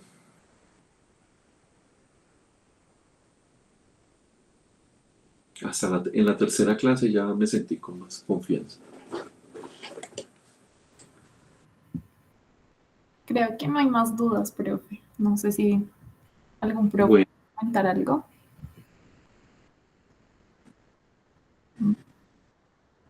Muchos deditos. Buenos deditos. Pues nada, les agradezco el tiempo, la disposición, el haberme escuchado, su generosidad. Y nos vemos entonces el jueves para cerrar nuestra participación. Mil gracias. Muchas gracias, buenas noches. Buenas noches a todos. Muchas gracias, Juan Carlos. Muchas gracias, buenas noches. Buenas noches. Muchas gracias.